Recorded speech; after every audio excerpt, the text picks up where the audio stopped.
उत्तराखंड के पूर्व मुख्यमंत्री व भारतीय जनता पार्टी के राष्ट्रीय कोर कमेटी के सदस्य विजय बहुगुणा सतारगंज पहुंचे। पूर्व नगर पालिका अध्यक्ष व भाजपा के वरिष्ठ नेता राकेश गुप्ता के आवास पर वरिष्ठ कार्यकर्ताओं के साथ चाय पर चर्चा की गई। सतारगंज पहुंचे पूर्व सीएम विजय बहुगुणा का भाजपा कार्यकर्ताओं ने भव्य स्वागत व अभिनंदन किया। पूर्व सीएम विजय बहुगुणा ने कार्यकर्ता मिलन कार्यक्रम में संबोधित करते हुए कहा, बहुगुणा परिवार का एकमात्र लक्ष्य सतारगंज का विकास करना है। विजय बहुगुणा ने कहा, जिस वक्त मैंने विधानसभा चुनाव लड़ने की खोज शुरू की, मैंने देखा उत्तराखंड में सबसे पिछड़ा क्षेत्र सतारगंज है। मुझे उत्तराखंड के कई विधानसभा से चुनाव लड़ने का प्रस्ताव आया। स्वयं विधायक अपनी सीट को खाली करना चाहते थे, लेकिन मैंने सतारगंज को चुना। पूर्व सीएम विजय बहुगुणा ने कहा, मेरे पिताजी स्वर्गीय श्री हेमवती नंदन बहुगुणा जी का सपना था उत्तराखंड में गढ़वाल कुमाऊं जातिवाद क्षेत्रवाद न होकर समूचा उत्तराखंड एक हो। इसीलिए मैंने विधानसभा चुनाव हेतु सतारगंज का चयन किया। सतारगंज से विधायक बनने के बाद मेरे द्वारा सतारगंज में ऐतिहासिक कार्य कराए गए। सतारगंज का इतना बड़ा क्षेत्रफल व जनसंख्या होने के बाद भी 12वीं पास करने के बाद उच्च शिक्षा के लिए छात्र छात्राओं ने खटीमा, हल्द्वानी, नैनीताल, रुद्रपुर का रुख करते और बहुत सारे गरीब तबके के लोग उच्च शिक्षा प्राप्त नहीं कर पाते थे। हमारा वादा था सतारगंज में डिग्री कॉलेज बनवाएंगे और आज सतारगंज में डिग्री कॉलेज में बड़ी संख्या में छात्र छात्राएं उच्च शिक्षा ग्रहण कर रहे हैं। सतारगंज औद्योगिक क्षेत्र होने के बाद भी यहाँ तकनीकी शिक्षा का अभाव था। हमारे द्वारा सतारगंज में पॉलिटेक्निक ITI बनवाए गए। सतारगंज विधानसभा में आदिवासी व अल्पसंख्यक भी भारी संख्या में निवास करते हैं। अल्पसंख्यकों आदिवासियों के लिए जनजातीय ITI का निर्माण करवाया। चाहे वो सतारगंज रोडवेज स्टेशन की बात हो या पुस्तकालय हो या इंडोर स्टेडियम, ये सब कार्य हमारे द्वारा किए गए। पूर्व के जनप्रतिनिधियों ने सिर्फ सतारगंज को छलने का काम किया। पूर्व सीएम ने अपने संबोधन में कहा, शक्ति फार्म क्षेत्र के समूचे उत्तराखंड में बंगाली समुदाय के लाखों लोग निवास करते हैं। पूर्वी पाकिस्तानी नामक शब्द जो कांग्रेस के द्वारा थोपा गया था, उस कलंक को भारतीय जनता पार्टी ने खत्म करवाया। क्षेत्र के लोगों के पास भूमिधारी का अधिकार नहीं था। हमने क्षेत्र के लोगों को भूमिधारी का अधिकार देने का काम किया। शक्ति फार्म से हजारों की संख्या में सिडकुल में श्रमिक कार्य करने चाहते हैं। शक्ति फार्म क्षेत्र में सूखी नदी पुल की मांग की गई थी। कई लोग सूखी नदी में पुल न होने की वजह से अकाल मृत्यु की गाल में समा गए। जहां पर आज ऐतिहासिक सूखी नदी पर पुल का कार्य पूर्ण होने जा रहा है, वह ऐतिहासिक सिरसा मार्ग कुछ समय बाद बनकर तैयार हो जाएगा। पूर्व सीएम विजय बहुगुणा ने विरोधियों पर चुटकी लेते हुए कहा, ब्रह्मांड में हमेशा ही राहु केतु निवास करते हैं, लेकिन वे सज्जन व्यक्तियों का कुछ नहीं बिगाड़ सकते। कुछ इसी तरह भारतीय जनता पार्टी भी एक मजबूत पार्टी है और भारतीय जनता पार्टी की कुंडली व सतारगंज में भाजपा कार्यकर्ताओं की कुंडली बहुत ही मजबूत है। ये राहु केतु भारतीय जनता पार्टी का कुछ नहीं बिगाड़ सकते। इनका सिर्फ एक काम है, एक अच्छे कार्य में विघ्न करना। पूर्व सीएम विजय बहुगुणा ने कहा, जिस वक्त सतारगंज से मैंने चुनाव लड़ा, उस वक्त सतारगंज विधानसभा उत्तराखंड की 65वें पायदान पर थी, जो कि आज 13वीं पायदान पर है।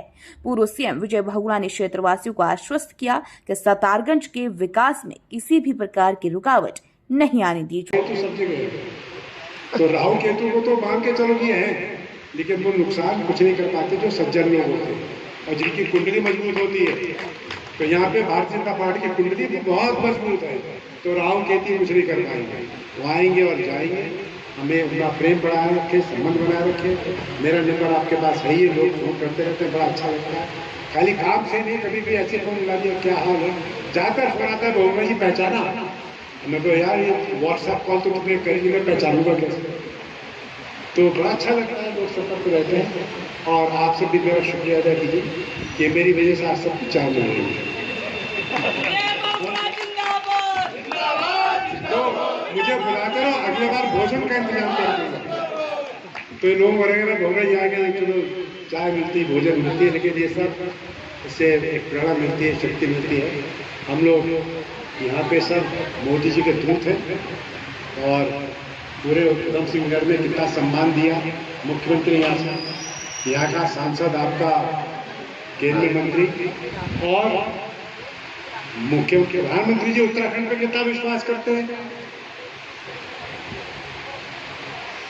बिपिन रावत कहाँ से, डोवाल जी कहाँ से, उत्तराखंड। तो हमारे देश की रक्षा सुरक्षा सब उत्तराखंड के हमारे दो वरिष्ठ अधिकारी साथियों के पास है, तो वो उत्तराखंड के साथ है, हम उत्तराखंड के साथ हैं। अब ये ज़्यादा ये दिखा रहे हैं कि मोदी ने ज़्यादा हमको तवज्जो दी, इज्जत दी, कि हमने उनको ज़्यादा तवज्जो इज्जत दी। 5 राज्यों में चुनाव होने जा रहे हैं, सबसे अधिक बहुमत, सबसे ज़्यादा वोट। और मेरे स्वर्गीय पिताजी का एक सपना था कि उत्तराखंड एक दिखना चाहिए, एक ग्रुप होना चाहिए। यहाँ से पूरे नीचे मैं करूँ कुमाऊं में चलते, बताओ वहाँ पे पिछड़ा क्षेत्र कौन सा है, और आप ये 65वें नंबर पे 65 के मानकों के अनुसार। और मैं आया, इतने सज्जन लोगों से मिला, मोदी जी का बड़ा आशीर्वाद है। स्वर्गीय पिताजी को डाक टिकट किसने जारी किया? मोदी जी ने जारी किया। अभी लखनऊ में सबसे बड़ी प्रतिमा 22 फुट की कांच की लगाई, तो किसने लगाई? योगी जी ने। भारतीय जनता पार्टी जो हमारा केंद्रीय नेतृत्व है, जिन लोगों ने राष्ट्र के लिए कार्य किया है, जो स्वतंत्रता संग्राम सेनानी थे, तो कहीं रहे और किसी करके उनका सम्मान किया भारत के प्रधानमंत्री कि भारत का संविधान हमारे लिए जीता है। शपथ लिए सबसे राष्ट्र की गान करते हैं, साथ सबका साथ, सबका विकास, सबका आभार, धन्यवाद के द्वारा हिंदू भाई, सिख भाई जो फंसे थे अफगानिस्तान में, सबको भारत सब कुछ मिलेगा। अमेरिका के अभी भी लोग फंसे हुए हैं, ब्रिटेन के लोग फंसे हैं, लेकिन जो भारतीय हमारे थे सिख भाई थे, उनको मोदी जी हिंदुस्तान। और आज हमारा नेतृत्व मजबूत है, मजबूत प्रधानमंत्री है, मजबूत केंद्र सरकार है, तो आज हम अपने को सुरक्षित महसूस करते हैं और दुनिया में आज भारत एक सशक्त बन करके उनको बड़ा एक प्रेम है उत्तराखंड से। आप उनसे मिलने जाओ, केदारनाथ का क्या होगा, जो बात काम चलता है, तो इतनी उनको पीड़ा है, इस क्षेत्र से उनको लगाव है। वो तो यहाँ प्रचारक रह गए, काफी घूमे, तो बहुत परिचय है उनको है। तो मैं तो खाली ये कहूँगा कि सितारगंज से ही नहीं, जितने क्षेत्र आसपास है, जहाँ जहाँ आपका प्रभाव है, आप लोग की मार काफी दूर तक है, खाली यहाँ तक नहीं है। आप लोग बढ़िया बैट्समैन हो, चौका छक्का सब मार सकते हो, तो खाली सितारगंज तक नहीं सीमित होकर के जहाँ आपका असर हो, जहाँ आपका प्रभाव है, वहाँ पे सरकार की बात करें। भारतीय जनता पार्टी की सरकार है, 50,000 करोड़ रुपए केंद्र ने दिए ताकि 4 धाम की सड़कें दिसंबर में भी पूरी रहे, पर्यटन बढ़ता रहे। इस कोविड ने पूरे विश्व को 25-30 साल पीछे टिक दिया। आप सब जानते हैं आय सरकार की कहाँ से आती है, टैक्स से आती है, जीएसटी से आती है, इम्पोर्ट एक्सपोर्ट से आती है, सारी आमदनी सरकार की कम हो रही है। लेकिन जो जन कल्याणी योजना, जो मदद की आप मोदी जी ने कोविड में, वो बेमिसाल है। 70,000 करोड़ रुपए के निःशुल्क टीकाकरण इतने बड़े भारत में किया जितना पूरे विश्व में किसी देश में नहीं। राशन पहुंचाया लोगों के लिए। और हमारे प्रदेश सरकार ने जो व्यापारी, जो पर्यटन की वजह से जो छोटे छोटे दुकानदार, टैक्सी वाले जो प्रभावित हैं, उनको राहत दें। हम राहत देंगे। राहत हमारा सपना ये नहीं है कि हम क्या होगा, हमारा क्या होगा। हमारा जुनून ये है कि आपको हमको कैसे आगे ले जाए। आपने 2 बातें इतनी मीठी कही, अच्छा लगा, बहुत अच्छा लगा। और आप मार्गदर्शन करते रहते हैं, लड़ते भी रहते हैं, बहुत अच्छी बात है। और मैंने तो इसको दिल्ली से फोन करके कहा कि मैं आ रहा हूँ, मुझे अनेक तरह की बीमारियां हैं, खाली मस्तिष्क ठीक है वैसे, तो माइंड कंट्रोल की बॉडी। मैंने कहा भाई अब हो गया कोविड, खत्म, जाने दो, बैटरी चार्ज डाउन हो गई है, मैं जाओ चार्ज जाओ। तो मैंने उनको बताया मुझे चाय पीनी है, गुप्ता जी के घर को कार्यक्रम लगाना, मैं वहाँ जाऊँगा। कमल जी है, मिलते रहते हैं हमेशा। तो साथियों, हम सब साथ हैं। हमारा रिश्ता राजनीति का नहीं है, हमारा रिश्ता भावना से जुड़ा है। हमारी भावना ऐसी है, रिश्ता विश्वास का होता है। जैसा आपको डॉक्टर पे होता है, वकील पे होता है, शिक्षा नहीं होता है, वैसे ही नेता को होना चाहिए। आपका विश्वास से शक्ति बढ़ती है, हौसला बढ़ता है, हिम्मत बढ़ती है। और देखो भाई, राहु केतु तो ब्रह्मांड में भी है, तो राहु केतु सब जगह है।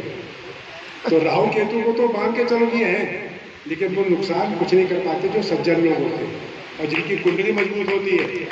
तो यहाँ पे भारतीय जनता पार्टी की कुंडली बहुत मजबूत है, तो राहु केतु कुछ नहीं कर पाएंगे। वो आएंगे और जाएंगे।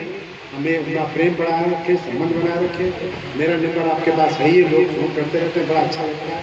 खाली काम से नहीं, कभी भी ऐसे फोन मिला दिया, क्या हाल है, जाकर फोन आता है, बहुमा जी पहचाना, मैं तो यार ये व्हाट्सएप कॉल तो तुमने करी, मैं पहचानूंगा कैसे। तो बड़ा अच्छा लगता है लोग सतर्क रहते हैं, और आपसे भी मेरा शुक्रिया अदा कीजिए कि मेरी वजह से आज सब कुछ चालू हो गई। तो मुझे बुलाते रहो, अगले बार भोजन का इंतजाम कर दूंगा। तो लोग वगैरह भोग रहे आगे, चलो चाय मिलती है, भोजन मिलती है, लेकिन ये सब इससे एक प्रेरणा मिलती है, शक्ति मिलती है। हम लोग यहाँ पे सब मोदी जी के दूत हैं, और पूरे उधम सिंह नगर में कितना सम्मान दिया मुख्यमंत्री यहाँ से, यहाँ का सांसद, आपका केंद्रीय मंत्री, और मुख्यमंत्री प्रधानमंत्री जी उत्तराखंड पर कितना विश्वास करते हैं। बिपिन रावत कहाँ से,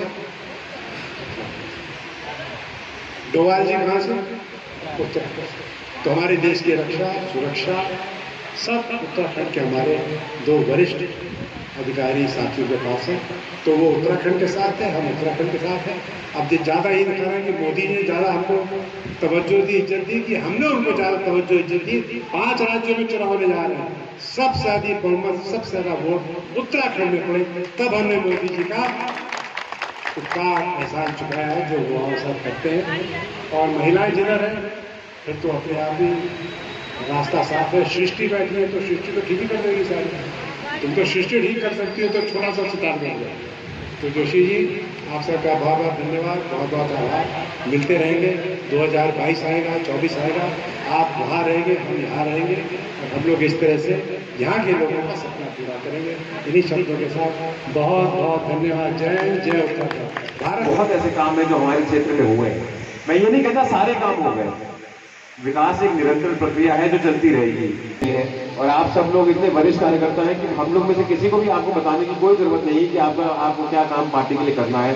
हम सबका एक ही लक्ष्य है कि मोदी जी के नेतृत्व की हमारे युवा पुष्कर धामी जी, माननीय मुख्यमंत्री युवा पुष्कर धामी जी, जो हमारे ही जिले से हैं, जिन्होंने आते ही ऐसे ऐसे फैसले लिए उत्तराखंड के लिए जो आज तक पेंडिंग चल रहे थे। सितारगंज टीवी, आपकी अपनी आवाज।